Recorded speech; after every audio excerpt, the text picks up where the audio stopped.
Irmãos, abramos a palavra de Deus na carta de Paulo aos Efésios, do capítulo 3.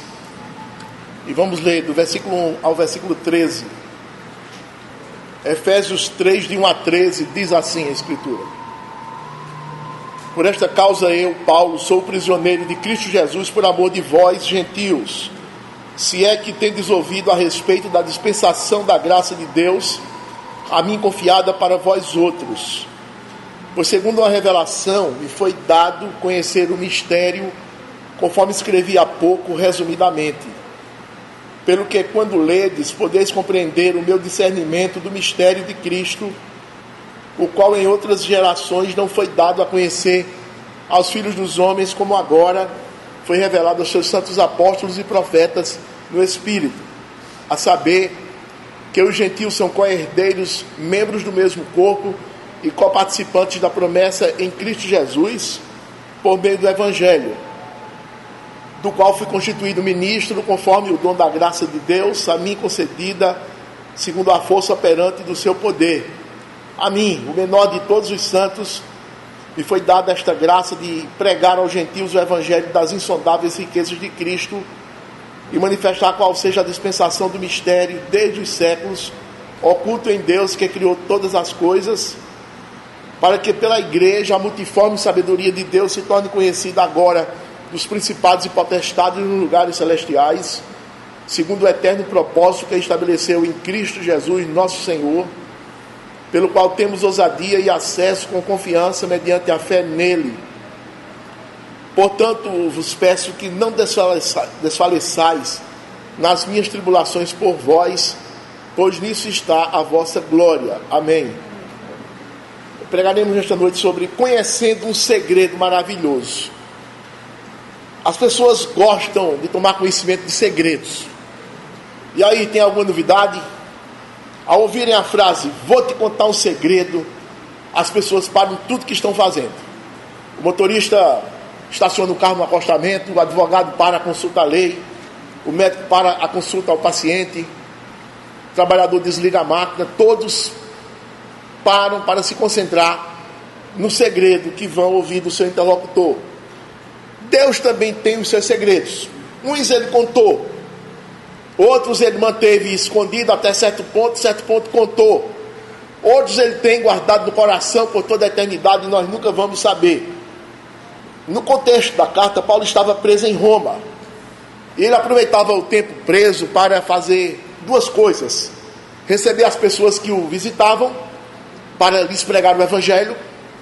Os romanos, os judeus que moravam em Roma e também pessoas gentias que moravam em Roma acorriam à casa do apóstolo, porque ele estava numa prisão domiciliar, sem tornozeleira eletrônica, e ele recebia aquelas pessoas e pregava o Evangelho. E no restante do tempo ele escrevia cartas às igrejas às quais tinha fundado. Evidentemente que ele foi movido pelo Espírito para escrever cartas, e ele escreveu 4 cartas nessa ocasião da prisão em Roma: Filipenses, Efésios, Filipenses, Colossenses e Filemon. São as chamadas epístolas da prisão. E a carta aos Efésios é uma carta bem especial, onde nós vimos já no capítulo 1 e 2 que Paulo começou a carta dizendo: Deus tem um povo escolhido, ele escolheu esse povo. Está aí no versículo de 1 a 13 do capítulo 1. Depois ele diz assim: esse povo que foi escolhido de forma indelével, de forma eterna. Tanto é que ele selou esse povo com o seu Santo Espírito. E ele colocou isso lá no versículo 13, né? Selados com o Espírito Santo. Esse privilégio é tão grande que Paulo, a partir do versículo 15 até o final do capítulo 1, Paulo faz uma oração: ó Deus, abre os olhos desse povo para compreender a grandeza dessa escolha. Abre, Senhor, para que o povo não fique tendo tão grande privilégio sem perceber, como crianças que têm grandes privilégios, mas não sabem o valor daquilo. Abre os olhos do povo para que o povo compreenda. Aí no capítulo 2, depois de orar, terminar o capítulo 1 orando, no capítulo 2 ele mostrou como Deus vivificou esse povo que havia escolhido. Porque primeiro ele escolheu no seu decreto eterno. Aí depois ele chama esse povo, vivificando esse povo. E Paulo disse: ele vos deu vida, estando vós mortos dos vossos delitos e pecados. Então Paulo disse no versículo de 1: no capítulo 2, de 1 até 10, como foi que Deus ressuscitou esse povo, como um vale de ossos secos. Deus levantou aquele povo poderoso, né? O povo de Deus, o povo eleito, e constituiu a igreja. No capítulo 2 ainda, no final, de 11 a 22, que foi o objeto da pregação passada, o apóstolo mostrou como foi constituída então a igreja do Senhor. Ele deu vida a judeus que estavam dentro de Israel, tirando-os de dentro de Israel, deu vida a gentios que estavam fora de Israel, nós, né, vivificou ambos e tornou-os num novo homem e os colocou na igreja. Então isso foi uma maravilha, né, indizível, que Paulo nos contou, terminando o capítulo 2. E agora, irmão, no capítulo 3, ele começa dando detalhes de como Deus tratou essa questão ao longo dos séculos. Essa questão de tirar judeus de dentro de Israel, tirar gentios de dentro do mundo, transformá-los num novo homem e introduzi-los na igreja, sendo eles a composição da igreja. E ele vai dar detalhes como foi que Deus tratou essa questão ao longo dos séculos. Primeiro, mantendo o assunto em segredo. Depois, dando, como nós dizemos, dicas. Eu tenho um segredo para te contar, mas não posso dizer abertamente. Deu uma dica. Aí Deus deu dicas, né? Revelando de forma obscura, de forma esparsa, aqui, acolá. Mas aí chega um momento em que ele revela o segredo claramente. E tem mais, ele diz, olha, esse segredo não é para ficar só com você. Você tem que repassar esse segredo agora. Todo mundo agora precisa ficar sabendo desse segredo. E esse é o título da nossa pregação de hoje, conhecendo um segredo maravilhoso. E eu vou trazer 3 lições em torno desse tema, irmãos. E a primeira lição é como Deus revelou o segredo da composição da igreja. E o apóstolo alista ali aqui 4 pontos, mostrando 4 aspectos como Deus revelou. Olha, meu irmão, eu quero lhe dizer de antemão que esse assunto não é um assunto teológico, é um assunto prático, eclesiástico, bem didático. E ele tem tudo a ver com você nesta noite aqui. Porque se isso aqui não tivesse acontecido, você não estaria aqui agora sentado, participando de um culto a Deus. Você não teria sido chamado, não teria sido incluído na igreja. Você não seria um salvo. Você passaria a eternidade na danação eterna. Então é um assunto que tem tudo a ver conosco, embora seja um assunto, né, com palavras complexas e assim, ideias, né, entremeadas com aspectos teológicos, mas tem tudo a ver conosco. Então veja como Deus revelou o segredo da composição da igreja. Comecemos com o teor do segredo. Qual foi o segredo? O que é que dizia o segredo? Está no versículo 6 com toda clareza. A saber, que os gentios são co-herdeiros, membros do mesmo corpo e coparticipantes da promessa em Cristo Jesus por meio do Evangelho. Observe que ele diz aqui que o segredo é composto de 2 coisas. Os gentios são co-herdeiros, membros do mesmo corpo.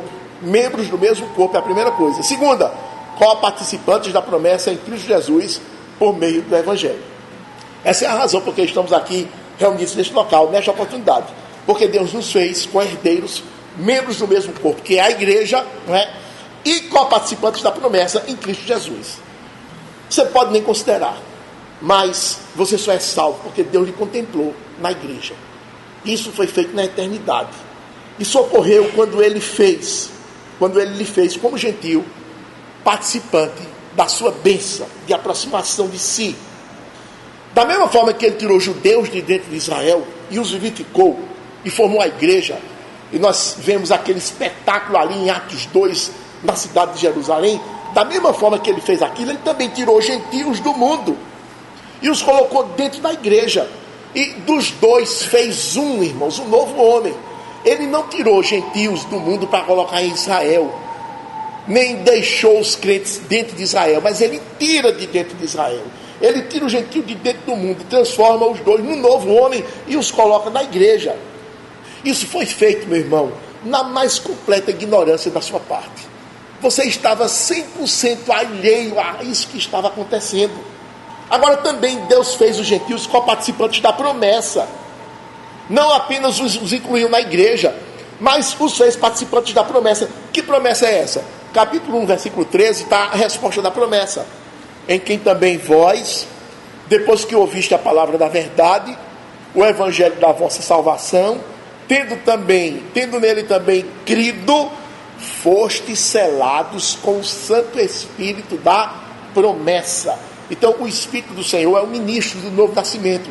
Ele se aproximou de você e mediante o ouvir da palavra, ele lhe deu o novo nascimento, introduziu aquela natureza bendita no seu coração, pela qual você tem ânsias por Deus. Você ingressa na igreja e você agora está selado com o Espírito Santo até o dia final, quando o penhor será devolvido e você entra no céu.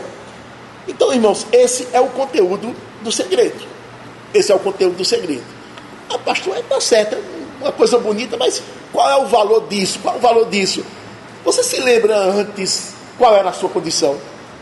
Antes de receber a salvação, qual era a sua condição? O apóstolo lembra isso no capítulo 2, versículo 12. Naquele tempo, vocês gentios, estáveis, em primeiro lugar, sem Cristo, está perdido, separados da comunidade de Israel, quer dizer, não tomava conhecimento da revelação de Deus no Antigo Testamento, como ele se revelou a Israel. Você estava separado da comunidade de Israel. Os irmãos se lembram que a revelação lá do Antigo Testamento veio só para Israel. Todas as nações do mundo ficaram na mais completa ignorância. Não sabiam de nada, não conheciam Deus. E por isso viviam como bichos, literalmente como bichos. Mas os israelitas não, ficou conhecendo os oráculos de Deus, a revelação, o culto, a glória, os profetas, toda aquela ética que vem do céu. Isso foi dado aos israelitas. Embora eles não aproveitassem, sabemos disso. Mas foi lhes dado. Então nós estávamos naquele tempo separados da comunidade de Israel. Estávamos estranhos às alianças. Não havia promessa para nós. Estávamos sem esperança. A nossa esperança era o vazio. Eu estou vivendo indo para o nada.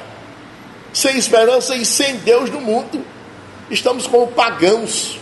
Era essa a nossa condição. Mas ele lhe aproximou da salvação. Se você pensar um pouco nas pessoas que estão no inferno, você já teve uma dor de cabeça, uma enxaqueca, uma agonia, que você fica, não é, completamente incomodado com aquele desconforto, quando a pressão baixa, quando a pressão sobe, quando tem uma indigestão estomacal, quando o fígado está inchado. É um desconforto, irmãos. Olha, você é internado e não tem remédio, você pensa que vai morrer, é uma agonia. Imagina essa situação de forma eterna, permanente, o tempo todo. Imagina você convivendo com pessoas da pior espécie, assassinos, maldizentes, homens que odeiam, malfeitores. Todos os malfeitores da terra estão no inferno, aqueles que não foram alcançados pela graça. Imagine você passar a eternidade toda nessa situação, convivendo com essas pessoas sem direito, sem ter a quem reclamar, sofrendo humilhação, impondo humilhação, sofrendo ódio, impondo ódio, misericórdia zero. Imagina essa situação. Essa é a situação dos inquilinos do inferno. Você foi livrado disso. Naquele tempo você estava caminhando para o inferno, para essa situação. Você estava sem Cristo, separado da comunidade de Israel, estranho às alianças da promessa, sem esperança, sem Deus no mundo. Mas o Senhor lhe trouxe, lhe revelou o segredo. Eu amo um povo, eu vou chamar esse povo. E chamou cada um de nós. E hoje nós estamos aqui, salvos em Cristo Jesus. Porque Deus quis. Ele não nos perguntou nada, nem nós pedimos, nós apenas vivíamos na nossa condição animal. E Ele nos aproximou. Mas agora, irmãos, co-herdeiros, membros do corpo de Cristo, co-participantes da promessa do Espírito, Paulo diz, vem o segundo aspecto. Ele escolheu alguém para ouvir o segredo. Já vimos o conteúdo do segredo. Agora o segredo vai ser contado a quem? Então Deus escolhe uma pessoa para contar o segredo, e a partir dessa pessoa, esse segredo será espalhado. Quando se quer contar o segredo, então se escolhe alguém a dedo, né? É uma pessoa de confiança. Eu não vou contar o meu segredo a qualquer um, eu vou contar uma pessoa escolhida a dedo. E Deus fez isso. Versículo 3. Pois, segundo uma revelação, me foi dado conhecer o mistério, conforme escrevi há pouco, resumidamente. Quando ele diz me foi dado, ele está dizendo, eu fui o escolhido para ouvir o segredo. Eu fui o escolhido para ouvir esse mistério, que me foi contado segundo uma revelação. Para essa ocasião nós sabemos que Paulo ia no caminho de Damasco, perseguia os cristãos, que tinham fugido de Israel para a Síria. Damasco era a capital da Síria, um país estrangeiro, e ele ia perseguir os cristãos e repatriá-los, trazê-los para Israel para julgá-los e condená-los dentro da pátria israelense, principalmente em Jerusalém. E quando ele se aproximava de Damasco, ele se encontrou com o Senhor Jesus Cristo, exaltado, caiu do cavalo, ficou cego, ficou humilhado, entrou na cidade de Damasco, puxado pela mão por um guia de cego, na maior humilhação, e foi lá para a casa de Simão Curtidor e ficou lá curtindo o seu quebrantamento, né? Até que Jesus mandou que Simão fosse lá, Ananias fosse lá e o curasse da sua cegueira e lhe desse as instruções. Aí no capítulo 22 de Atos, depois que as instruções foram dadas, está escrito assim, no capítulo 22, a partir do versículo 17, depois que ele, Atos 22, a partir do versículo 17, depois que ele ficou curado, ele volta para Jerusalém. Tendo eu voltado para Jerusalém, enquanto orava no templo, sobreveio-me um êxtase, e vi aquele que falava comigo: apressa-te e sai logo de Jerusalém, porque não receberão o teu testemunho a meu respeito. Eu disse: Senhor, eles bem sabem que eu encerrava em prisão e nas sinagogas açoitava os que criam em ti. Quando se derramava o sangue de Estevão, tua testemunha, eu também estava presente, consentia nisso e até guardei as vestes dos que o matavam. Agora escute, mas ele me disse: vai, porque eu te enviarei para longe aos gentios. Então, Paulo foi escolhido para ouvir o segredo, mas não somente ouvir, ter o privilégio de ouvir, mas também receber um ônus de ir aos gentios e pregar a eles. Aí você volta para Efésios 3, versículo 5, está escrito assim: o qual em outras gerações não foi dado a conhecer aos filhos dos homens, como agora foi revelado aos seus santos apóstolos e profetas no Espírito. Quer dizer, esse segredo eu estou ouvindo aqui de primeira mão. Antigamente os homens não conheciam, em outras gerações não foi dado conhecer aos filhos dos homens, como agora foi revelado aos seus santos apóstolos e profetas. Olha, irmãos, esse segredo está sendo revelado agora.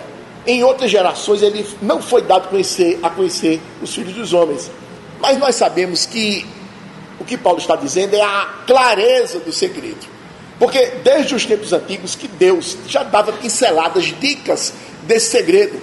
Por exemplo, nós estamos estudando Gênesis, aí no capítulo 12 ele disse a Abraão: Abraão, através de ti todas as nações da terra serão abençoadas. Todas as nações da terra. Isso é uma dica fundamental. Isso inclui não somente os descendentes de Abraão, mas os gentios fora da aliança. Mas isso era imperceptível, irmãos, nessa época. Em Isaías 42, se você olhar, Deus usou o profeta Isaías já num tempo de maturidade da revelação, já marchando para a maturidade. Observe como ele disse ao povo através do profeta Isaías, que estava falando para uma geração de judeus, um auditório de judeus. 42:1: eis aqui o meu servo, a quem sustenho, falando de Cristo, o meu escolhido, em quem a minha alma se compraz. Pus sobre ele o meu espírito. Agora escute: e ele promulgará o direito para os gentios. Está escrito no profeta. Então os profetas já diziam que os gentios um dia iriam alcançar a graça. Lá no versículo 6: eu, o Senhor, te chamei em justiça, tomar-te-ei pela mão, e te guardarei, e te farei mediador da aliança com o povo, e luz para os gentios. Para fazer o que com os gentios? Para abrir-lhes os olhos aos cegos, para tirar-lhes da prisão o cativo e do cárcere os que jazem em trevas. Porém, tudo isso, sabe, irmãos, embora fosse já dito em dicas aqui e acolá, isso ficava anuviado do povo, que mantinha sempre aquele pensamento de exclusividade. Nós somos o povo de Deus, exclusivamente nós, os israelitas. Os gentios são lixo, são cães, são imundos. Eles jamais receberão a luz da palavra de Deus. Mas agora, aquilo que estava oculto aos homens, Deus revelou aos seus santos apóstolos e profetas, diz Paulo aqui, no versículo 5. No final, como agora foi revelado aos seus santos apóstolos e profetas, no Espírito. Observe, ele cita primeiro os apóstolos, para depois citar os profetas. Nós sabemos que a ordem é inversa. Os apóstolos, os profetas no Antigo Testamento e os apóstolos no Novo Testamento. Mas nós sabemos também que havia apóstolos no Novo Testamento. Aliás, profetas no Novo Testamento. Então ele está se referindo que agora, nos últimos dias, na época dele, o segredo foi revelado aos santos apóstolos e profetas, não os profetas da Antiga Aliança, mas os profetas do Novo Testamento. Os irmãos se lembram daquele episódio de Pedro. Pedro estava em Jope, uma cidade de Israel, e perto do meio-dia ele subiu no terraço para meditar, enquanto preparava a comida dele, porque ele tinha tido fome, ele estava com fome. Enquanto preparava o almoço, ele subiu para meditar. Aí foi quando desceu aquele lençol, ele viu numa visão, um lençol descendo com todo tipo de animais, e uma ordem: Pedro, levanta, mata e come. E ele disse: de modo nenhum, Senhor, na minha boca nunca entrou animal imundo algum. E isso se repetiu por 3 vezes: mata e come. E Pedro: não, não. Aí o Senhor disse: não chames de impuro aquilo que Deus purificou. Quando terminou a visão, Jesus disse: Pedro, vão chegar aí uns homens daqui a pouco e vão te chamar, vai com eles sem temer. Quando termina de dar essa palavra, alguém bate na porta lá em casa, lá embaixo, as pessoas atendem e chamam Pedro lá do primeiro andar. E Pedro desce: pois não? Olha, nós somos enviados de um centurião romano chamado Cornélio, que teve uma visão de anjos, e os anjos diziam que nós viéssemos até sua casa lhe chamar para pregar o evangelho a Cornélio e a sua família. Então Pedro ouviu aquilo, sabe, irmãos, e ficou pensando na visão, na ordem que Deus disse: olha, vão chegar alguns homens aí, vão te convidar, vai com eles sem discutir, vá, porque eu estou conduzindo você. Mas era para ir para a casa de gentios. Cornélio era um centurião romano, era um gentio, ele não era israelita. E Pedro estava sendo ordenado aí na casa dele para pregar o evangelho. Por isso que Paulo disse: agora, nos últimos dias, foi revelado aos seus santos apóstolos e profetas. Seus santos apóstolos e profetas. Então Pedro era um apóstolo e recebeu essa revelação de ir pregar o evangelho na terra de gentios, na casa de gentios. E os profetas? Havia no Novo Testamento muitos profetas, por exemplo, Ágabo, que amarrou as mãos e profetizava uma grande fome, ele era um profeta. Também Marcos, Lucas, que foram homens movidos por Deus para escrever livros inspirados, como o Evangelho de Marcos, como o Evangelho de Lucas, como o livro de Atos, que foi Lucas que escreveu, eram tidos como profetas do Novo Testamento. Então eles já sabiam da inclusão, foi revelado a eles também a inclusão dos gentios no novo, na igreja, no âmbito da fé. Mas, irmãos, embora o assunto tivesse sido também revelado a esses homens, Paulo era o principal. Ele era o enviado especial. E é isso que ele diz aqui no versículo 7 do capítulo 3 de Efésios: do qual fui constituído ministro. Estão vendo, irmãos? Do qual fui constituído ministro, conforme o dom da graça de Deus a mim concedida, segundo a força operante do seu poder. Então, observe que ninguém se faz ministro por conta própria. É preciso ser chamado. Eu fui constituído ministro. E o Senhor me disse lá em Jerusalém, naquele êxtase: vai, você não vai pregar aqui em Jerusalém, mas você vai ser enviado por mim aos gentios. Você vai pregar aos gentios. Então eu sou ministro para pregar aos gentios. Essa era a missão específica do apóstolo Paulo. Embora ele pregasse a todos indistintamente, mas a função dele era pregar aos gentios especificamente. Isso era um privilégio muito grande, e Paulo sentia esse privilégio. Mas enquanto ele sentiu esse privilégio, ele dizia: eu não sou digno desse privilégio, não sou digno. Aqui eu abro parênteses e digo: irmãos, contar um segredo é muito bom. Você ser porta-voz de um segredo, principalmente se o segredo for bom, é uma coisa boa. Você vai ser porta-voz de boas novas, você vai levar alegria, vai levar, você recebeu aquele dinheiro que você estava esperando, saiu. Olha, o carro que você pleiteou lá, saiu para você. Então sempre é muito bom ser porta-voz de boas novas. E Paulo sentia esse privilégio. Eu fui constituído ministro para anunciar o evangelho a um povo que nunca procurou por Deus, aos gentios. Para aí, é muito privilégio. Mas enquanto ele sentia esse privilégio, ele sentia também que era indigno. E é isso que ele diz no versículo 8: a mim, o menor de todos os santos, me foi dada esta graça de pregar aos gentios o evangelho das insondáveis riquezas de Cristo. Muitos dizem: isso é falsa modéstia de Paulo, o menor de todos os santos. Não é. Irmãos, Paulo, ele sabia do padrão de perfeição requerido por Deus.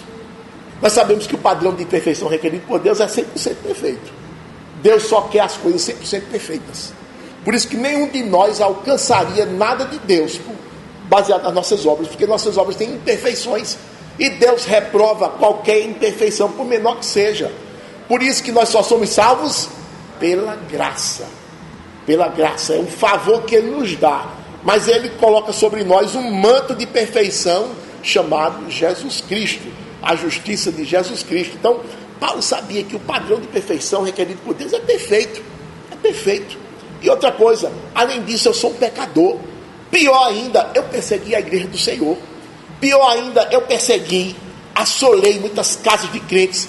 Eu via os velhinhos chorando, sofrendo, mulheres idosas sendo chutadas pelos soldados, e eu ali, dando aval, incentivando que fizessem aquilo. Eu persegui a igreja do Senhor.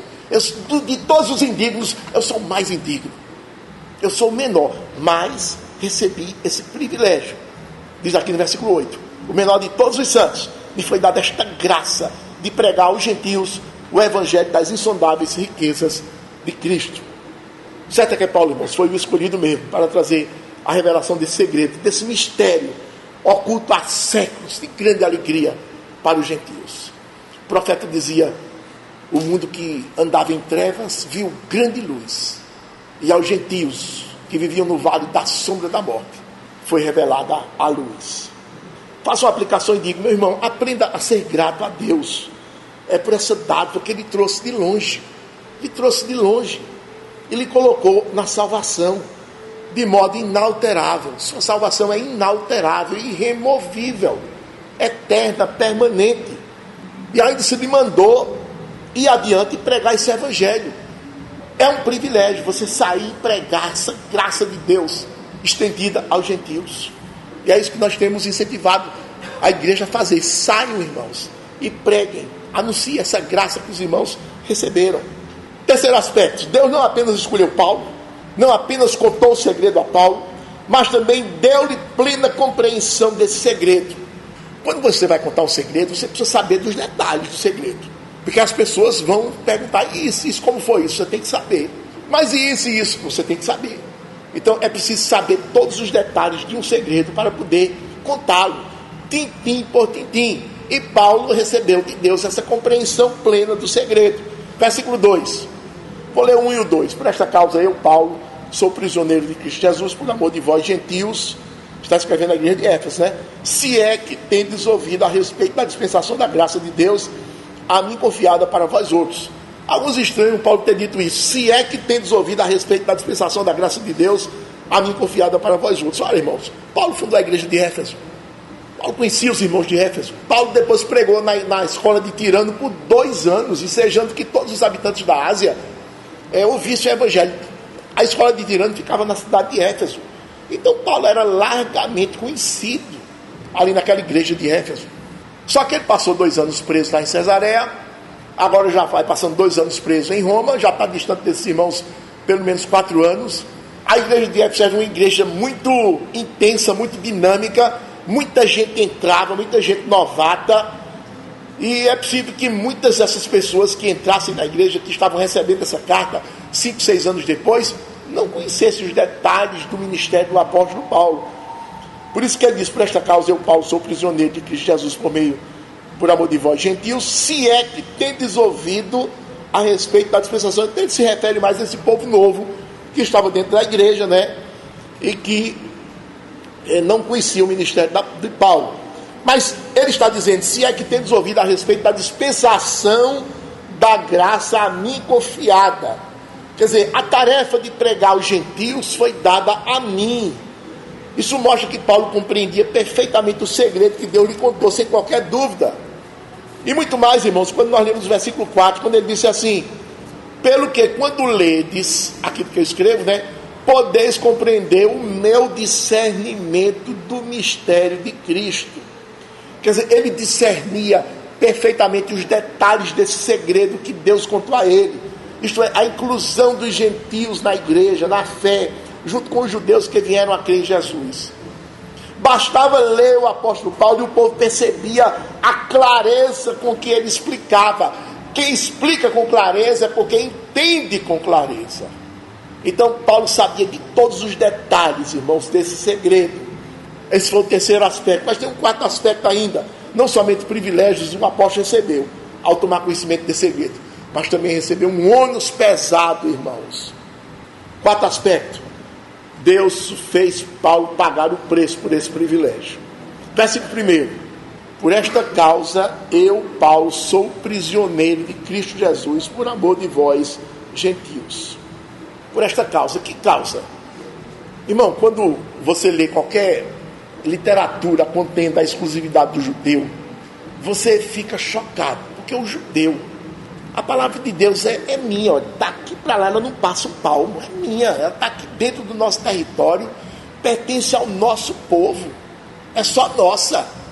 Gentil aqui não tem vez não, a não ser que venha se humilhando, estude a Torá, se batize e entre e venha morar na nossa terra, que chamava proselitismo. Aí sim ele se torna judeu, mas voltar para a terra dele de jeito nenhum, ele perde a patente de judeu na hora.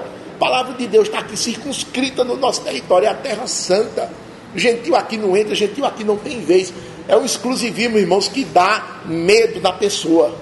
Agora imagina aparecer um sujeito dizendo: olha, o evangelho não é só para vocês não, é para o gentil também. Irmãos, foi uma revolta, uma reação nunca antes esperada sobre o apóstolo Paulo por conta disso.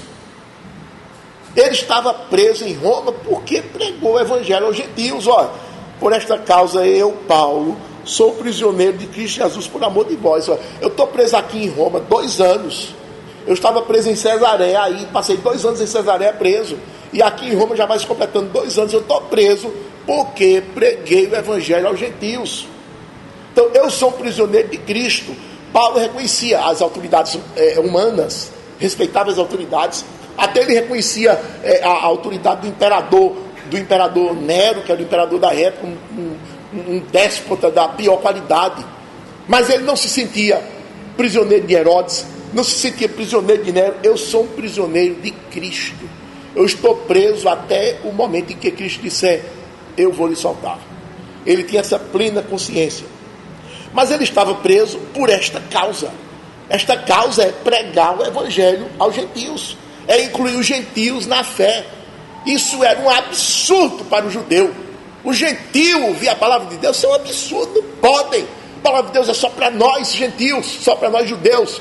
Melhor dizendo, Atos 21, a partir do versículo 17: tendo nós chegado a Jerusalém, os irmãos nos receberam com alegria. No dia seguinte, Paulo foi conosco encontrar-se com Tiago, e todos os presbíteros se reuniram.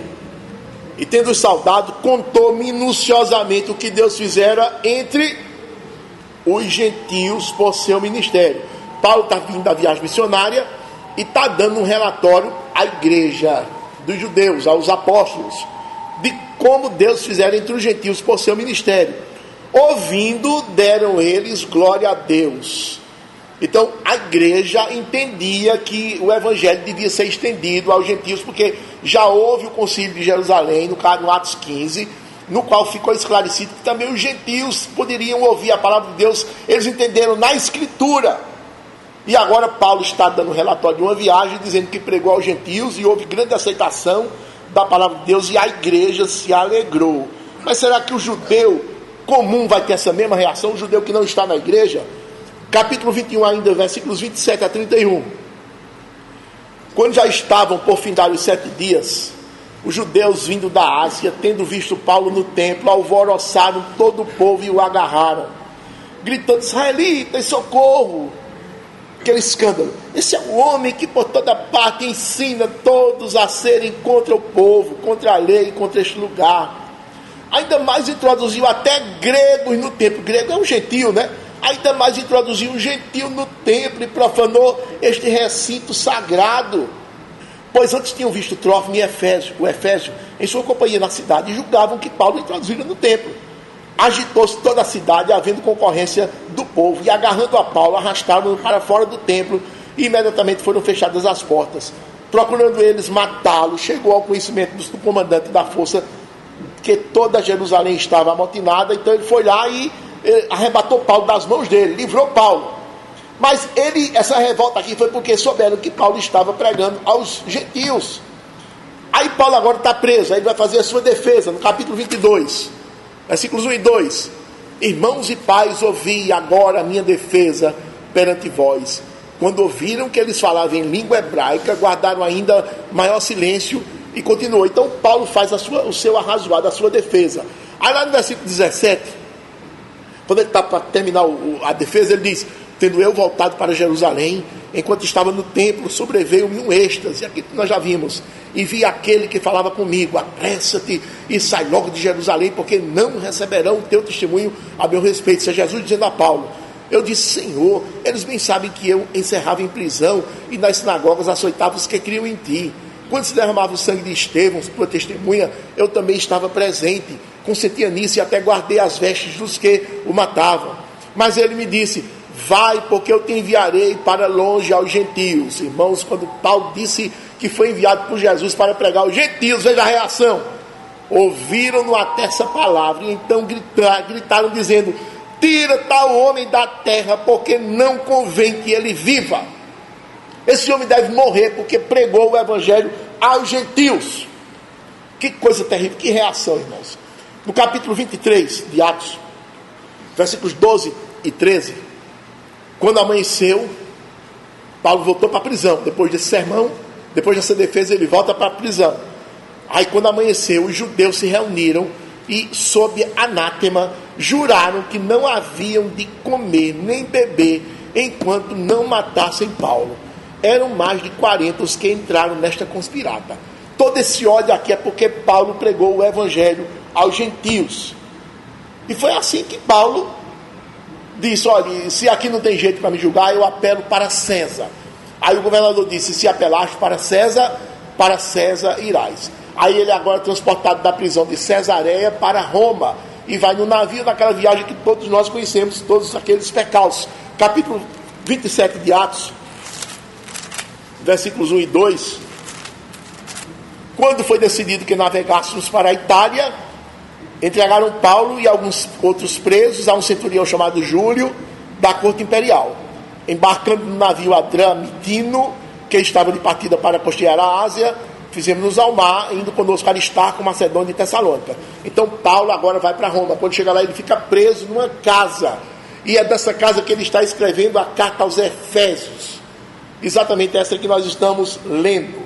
Por isso que ele disse aqui no capítulo 3 de Efésios, voltando, versículo 1, por esta causa, quer dizer, por ter pregado o evangelho aos gentios, eu, Paulo, sou prisioneiro de Cristo Jesus, por amor de vós, gentios. Por amor de vós, gentios.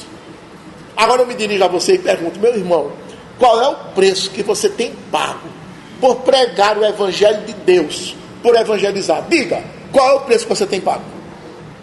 Tem sido caro o preço que você tem pago por pregar o evangelho aí fora? Ou tem sido baratíssimo, porque você na verdade não tem pregado a ninguém? Qual o preço que você tem pago? Foi assim, irmãos, que Deus revelou o seu segredo de como seria composta a sua igreja, de judeus e de gentios, de judeus saídos de Israel e postos na igreja, de gentios saídos do mundo e postos na igreja, como nós aqui nesta noite. Essa foi a primeira lição. Mas aí tem uma segunda lição, conhecendo um segredo maravilhoso. Como Deus ordenou a retransmissão desse segredo. Quando se conta um segredo, a regra é que se peça segredo também. Porém, nesse caso, Deus disse: olha, eu não vou pedir segredo, vou contar a você e vou ordenar que você repasse o segredo a quem você puder repassar. Então, como foi que Deus ordenou que esse segredo fosse repassado? Em primeiro lugar, mediante a pregação do evangelho aos gentios. Versículo 8, ó. A mim, o menor de todos os santos, me foi dada esta graça de pregar. Atente para esse verbo, esta graça de pregar. A quem? Aos gentios, o evangelho das insondáveis riquezas de Cristo. Jesus Cristo escolheu o método da pregação para levar a sua mensagem aos homens. E o apóstolo, ele entendeu essa lição de modo eficiente. Daí o seu apreço pela pregação. Se há um homem que tinha apreço pela pregação, era o apóstolo Paulo. Quando ele foi curado por Ananias, ainda na cidade de Damasco, ele se levantou, foi batizado, tomou uma refeição, se fortaleceu, saiu e começou a pregar. Atos capítulo 9, está o registro desse fato que vale a pena nós recordarmos aqui. Atos capítulo 9, 19 e 20. E depois de ter se alimentado, sentiu-se fortalecido, e saindo em Damasco, na casa de Simão Curtidor, na presença de Ananias. Então permaneceu em Damasco alguns dias com os discípulos, com os crentes aos quais ele foi perseguir, prender e trazer de volta. E logo pregava. Então, meus irmãos, que verbo poderoso. Ele entendeu que o método de espalhar o segredo era a pregação.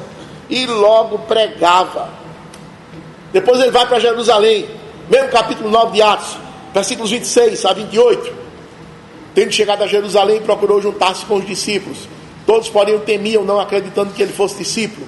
Mas Barnabé, tomando consigo, levou aos apóstolos e contou-lhes como ele vira o Senhor no caminho, e que este lhe falara, e como em Damasco pregara ousadamente em nome de Jesus. Estava com eles em Jerusalém, entrando e saindo, pregando ousadamente em nome do Senhor. Se esse é o método que o meu Senhor escolheu para que eu revelasse o segredo, eu vou botar a boca no trombone, eu vou pregar, eu vou gastar minha vida como uma vela, pregando o Evangelho. Atos capítulo 13, versículo 2. Servindo eles ao Senhor e jejuando, disse o Espírito Santo: separai-me agora Barnabé e Saulo é Paulo, para a obra que eu os tenho chamado. Versículos 4 e 5. Enviados, pois, pelo Espírito Santo, desceram a Seleucia e dali navegaram para Chipre. Chegados a Salamina, anunciavam a palavra de Deus. Isso é a pregação. Capítulo 13 ainda, versículo 42. Ao saírem eles, rogaram-lhes que no sábado seguinte lhes falassem estas mesmas palavras, lhes pregassem de novo.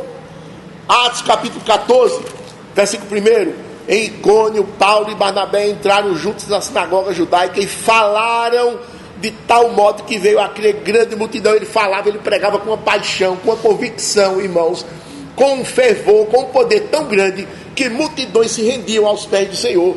No capítulo 16 de Atos, versículos 13 e 14. No sábado saímos da cidade para junto do rio, onde nos pareceu haver um lugar de oração, e assentando-nos, falamos às mulheres que para ali tinham concorrido, pregando o Evangelho àquelas mulheres que para ali tinham concorrido. O resultado: certa mulher chamada Lídia, da cidade de Tiatira, vendedora de púrpura, temente a Deus, nos escutava. O Senhor lhe abriu o coração para atender às coisas que Paulo dizia. Irmãos, toda a pregação do apóstolo Paulo era uma pregação apaixonada, era uma pregação fervorosa, porque ele anunciava ao povo, sabe o quê? As insondáveis riquezas de Cristo. As insondáveis riquezas de Cristo. Enquanto ele estava pronunciando a palavra de Deus, o Espírito tomava aquelas palavras e as enchia o coração dos ouvintes com riquezas infinitas. As riquezas de Cristo são insondáveis. Muitas vezes nós pensamos: meu parente não quer. Ele não quer mesmo, mas Deus tem riquezas insondáveis para dar, e se ele der, é pela pregação da palavra. É esse o método. Não pare de pregar. Você pede aqui as orações, peça, mas pregue também lá. É um conjunto de ações, irmãos, que se tornam eficazes. Então ele era apaixonado pela pregação, porque ele entendeu de Deus que o modo de retransmitir o segredo era pela pregação. Por isso que ele disse: Timóteo, prega a palavra, insta, quer seja oportuno, quer não, repreende e exorta com toda longanimidade e justiça e autoridade. 2 Timóteo capítulo 4, versículo 2. Ele ia, irmãos, aos gentios com as mãos vazias, mas a boca cheia da palavra de Deus. Quanto mais ele falava, mais os gentios ouviam, que tinham sido incluídos na fé. Nós fomos incluídos na fé e eles amavam aquela pregação. Era uma boa nova de grande alegria, de salvação. Então a pregação foi o método que Deus escolheu para que o segredo fosse repassado. Aí tem um segundo aspecto. Deus ordenou ainda que se enfatizasse o alcance desse segredo. E Deus mostrou a extensão do segredo. É o que está escrito no versículo 9 de Efésios 3. E manifestar qual seja a dispensação do mistério, desde os séculos oculto em Deus, que criou todas as coisas. Presta atenção nessa frase: manifestar qual seja a dispensação do mistério. Dispensação do mistério é assim: o fazendeiro chega com os trabalhadores diante do campo a ser semeado. Aí diz assim: olha, vocês vão semear daquele ponto até aquele ponto, até aquele ponto e até aqui. As outras áreas não. Gravaram isso? Gravamos. Então eles vão semear naquela área estabelecida. O nome disso é dispensação da área a ser trabalhada.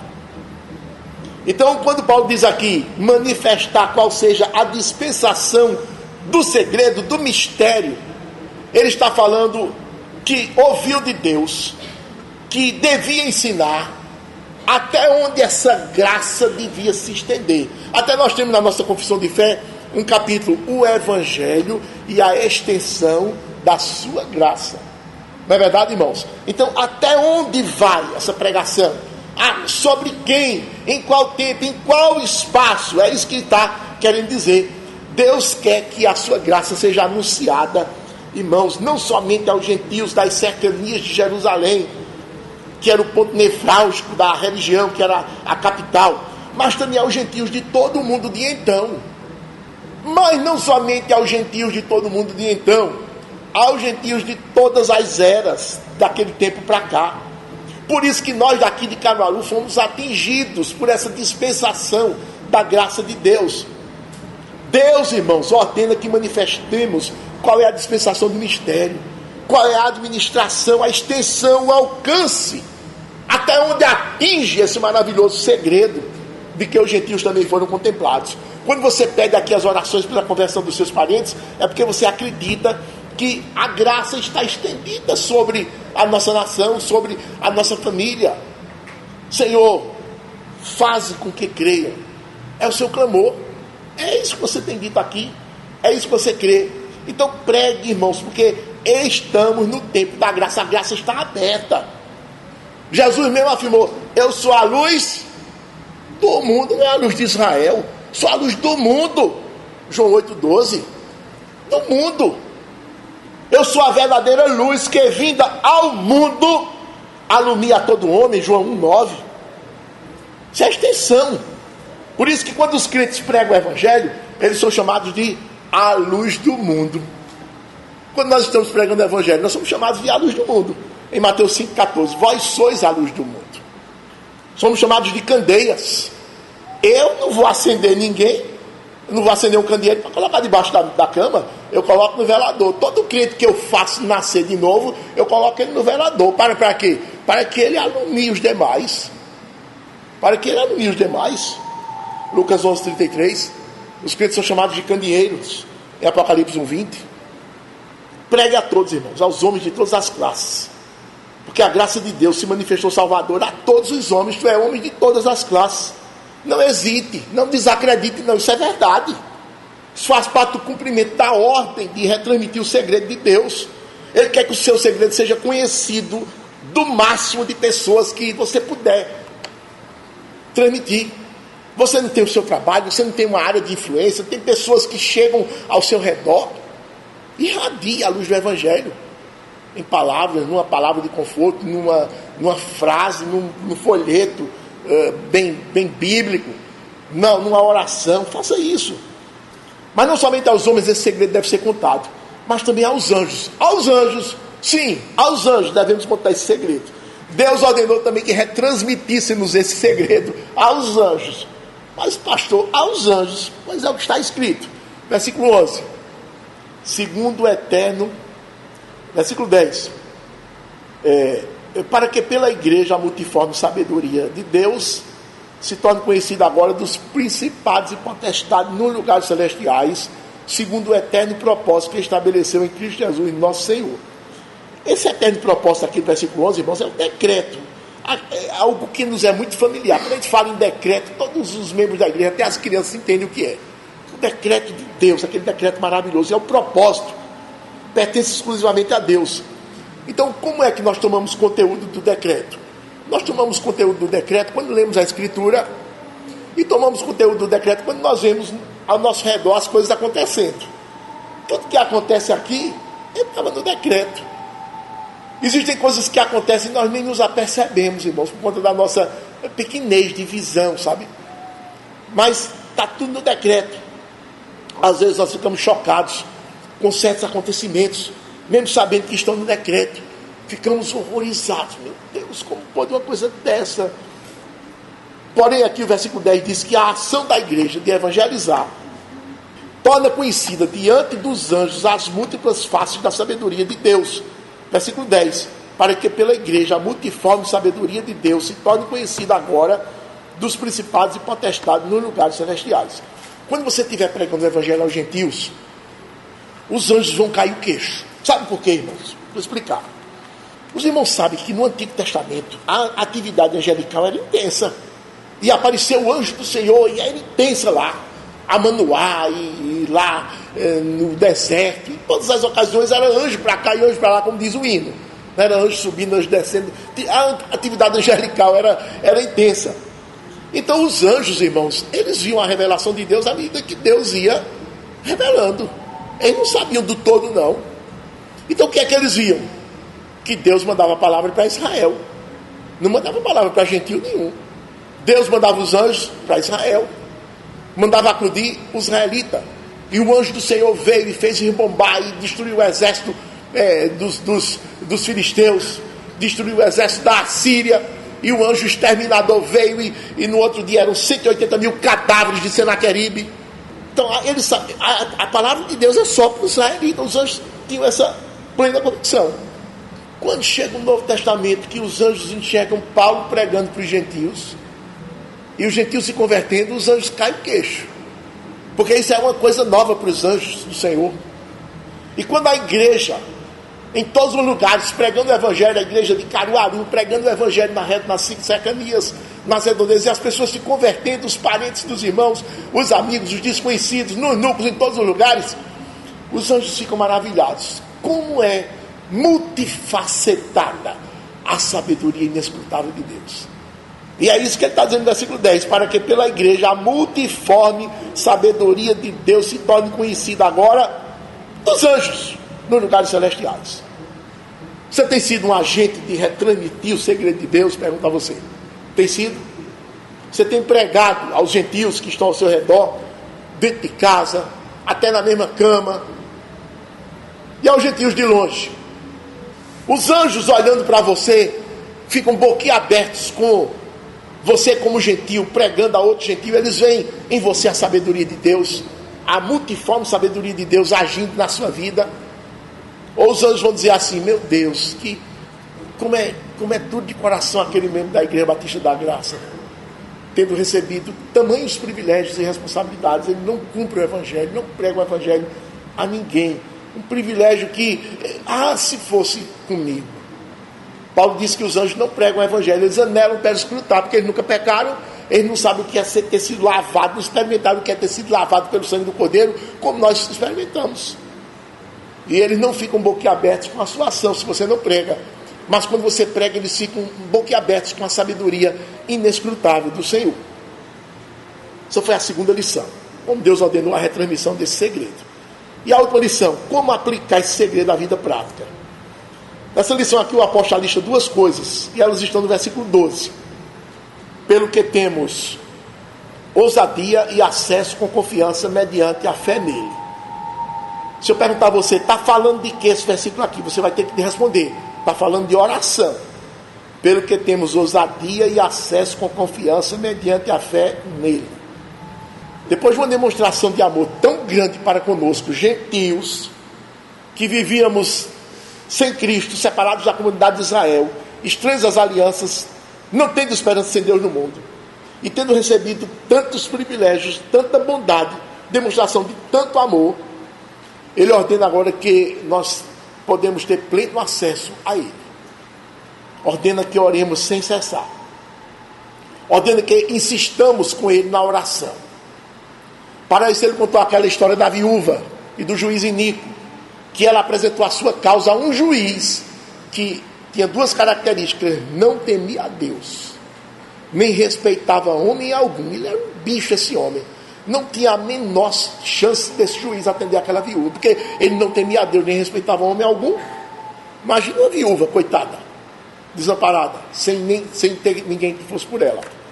Mas Jesus disse, porque ela insistiu o tempo todo. Ele chegava para trabalhar às 8 horas, ela estava lá. Julga a minha causa. Ele saía meio-dia para almoçar, julga a minha causa, voltava 2 horas para trabalhar, julga a minha causa, saía 18 horas para casa para descansar, julga a minha causa. Na terça-feira, as menos insistências, na quarta, na quinta, na sexta, na outra semana, semana após semana. Ele disse, eu já não aguento mais essa viúva, vou atender a causa dela, para que ela termine não me molestando. E atendeu a causa dela, porque ela insistiu. Aí Jesus disse, não fará meu Pai justiça aos seus escolhidos, que a Ele clamam de dia e de noite, mesmo parecendo que está demorando? Ele não vai fazer? Se o juiz iníquo fez, meu Pai não vai fazer aos seus escolhidos? Claro que vai fazer. Então, depois de tantas riquezas derramadas por Deus sobre aqueles que acompanham a sua igreja, seria uma pobreza espiritual da pior qualidade um gentio chamado à fé não ter vida de oração. O maior absurdo, maior prova de estupidez, ignorância, de pobreza espiritual, um gentio chamado à fé não ter vida de oração. Por isso que ele manda, temos ousadia, pelo qual temos ousadia e acesso com confiança mediante a fé nele. Por isso que eu digo, meu irmão, seu lugar é no trono da graça. Nós não cantamos no Salmo 91, aquele que habita no esconderijo do Altíssimo. Esconderijo do Altíssimo não é um lugar que você vai para sair logo, não. Vai, passa uma chuva e sai. Não, é lugar que você vai para habitar. É porque o conceito de esconderijo é um lugar que a gente recorre numa hora de perigo, né, irmãos? A gente vai, depois que passa o perigo, lá vem o boi brabo, aí você fica no refúgio. Quando o boi passa, que é preso lá na frente, você sabe. Mas no caso do esconderijo do Altíssimo, é um lugar que você vai e fica. Seu lugar é lá, no trono da graça. Você deve estar lá continuamente, jamais sair de lá. Seja ousado com Deus. Ele está mandando, seja ousado com Deus. É isso que está ordenado. Mas não é aquele ousado de dar ordem a Deus, não. Senhor, te ordeno, não é isso não. Ousado é para estar lá, humilhado, insistindo, apresentando os pleitos, o tempo todo, sem sair. Você não tem problemas insolúveis ao seu ver? Você não tem dificuldades tremendas que são maiores do que você não tem condições de ultrapassá-las? Mas Deus tem. Então vá para o trono da graça e fique lá o tempo todo, para ver o que acontece. E a outra coisa que o apostolista, como aplicar esse segredo à vida prática, é considerando as tribulações como motivo de glória. Paulo está preso lá em Roma e soube que as igrejas gentias estavam todas desanimadas, desalentadas. Versículo 1, por esta causa eu, Paulo, sou prisioneiro de Cristo Jesus, por amor de vós gentios. Quer dizer, qual é a igreja que vai ficar alegre ou indiferente com o seu pastor estando preso? Coitado do nosso pastor, 2 anos de prisão aqui em Cesareia, já mais 2 anos de prisão lá em Roma, a situação está preta, está feia a coisa. Aí quando chega no versículo 3, Paulo diz, portanto vos peço que não desfaleçais nas minhas tribulações por vós, pois nisso está a vossa glória. Olha, Paulo está dizendo assim, irmãos, raciocínio, eu estou preso para que vocês sejam salvos. Eu estou preso porque preguei o evangelho a vocês e vocês se salvaram. Então é por uma causa ótima que eu estou preso. O prejuízo que eu estou tomando na minha prisão não é nem 0,0001% do privilégio que vocês receberam, que foi a salvação. Então esse prejuízo não deve ser contado na contabilidade, não deve ser considerado na contabilidade.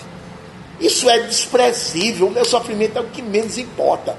O que importa é que vocês estão salvos, eternamente salvos. Eu também estou salvo. Estou preso aqui, mas não estou improdutivo. Estou escrevendo cartas como essa que eu estou mandando para vocês, que os irmãos de Caruaru vão ler daqui a 2000 anos e vão se edificar. Estou recebendo pessoas aqui, estou pregando. Eu estou preso, mas a palavra está livre. Então não fiquem desalentados, não. Vocês ouviram o segredo e se salvaram. E para contar esse segredo a vocês, eu estou pagando um preço com essa prisão aqui. Então, nisso está a vossa glória, diz o apóstolo aqui. Vocês, ao saberem da graça de Deus derramada sobre os gentios, correram para Jesus e receberam a salvação. Que glória! Então, minha prisão é um detalhe insignificante. Estou preso, e daí? Mas prego. Tem razão de vocês ficarem desanimados. Nisso consiste a vossa glória. Não desanimem, não desfaleçam.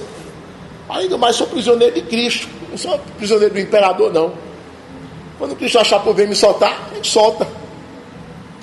Então, em outras palavras, o apóstolo está dizendo àqueles irmãos: considere as tribulações como motivo de glória e não de desfalecimento. Eu concluo, irmãos, dizendo o seguinte: quando nós olhamos para a história, nós vemos que tudo obedece a um plano determinado. Não existe acaso, não existe fatalidade. É tudo milimetricamente controlado, acompanhado por Deus. Deus está à frente, sabe?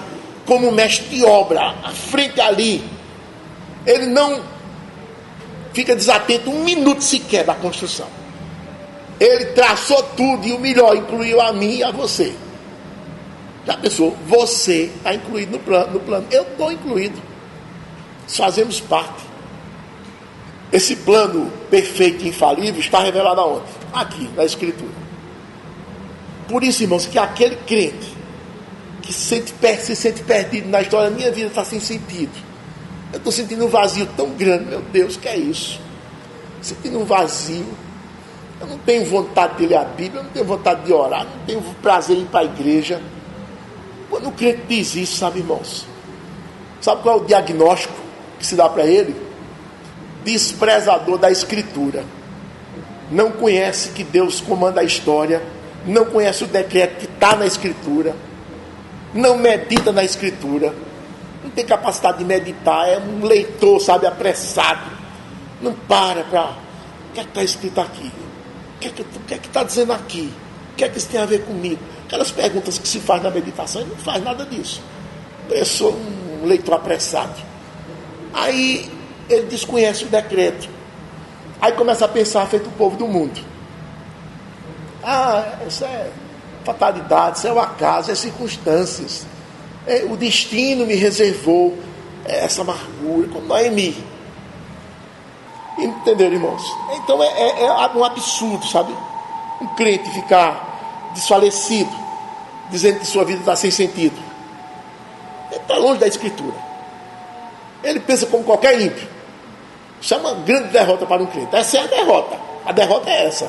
Ele falar como fala o ímpio. O ímpio afunda diante das circunstâncias.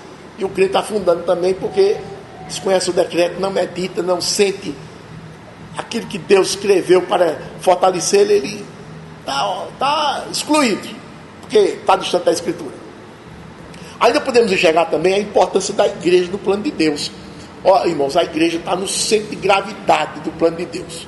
Em torno da igreja tudo gravita, porque a igreja é o corpo do seu filho, é a noiva do seu filho.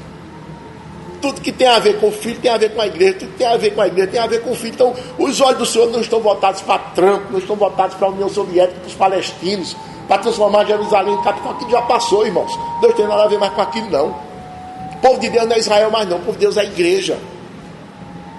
Deixa esse povo se queimar para lá. O foco de Deus não é isso, não. O foco de Deus é a igreja, é a nossa igreja. Ele está de olho na nossa igreja, querendo que a nossa igreja seja santa, está fomentando, está dando as condições, quer que a nossa igreja seja una, harmônica, tenha unidade. Esse é o foco dele. Foi pela igreja que o seu filho amado deu a vida. Daí a atenção dele está voltada para a igreja, para o bem. A nossa confissão diz: tudo o Senhor faz é para o bem da igreja. Pergunto, você tem zelo pela sua igreja? Você sente aquele prazer indizível em estar na igreja, em zelar pela igreja, em amar os irmãos, com todos os defeitos que todos nós temos? Está disposto? Pergunto a você: como é que você se sente dentro desse contexto todo? Você faz parte desse decreto? Se sente fazendo parte desse decreto? Você se sente incluído na igreja? Sua vida reflete essa inclusão.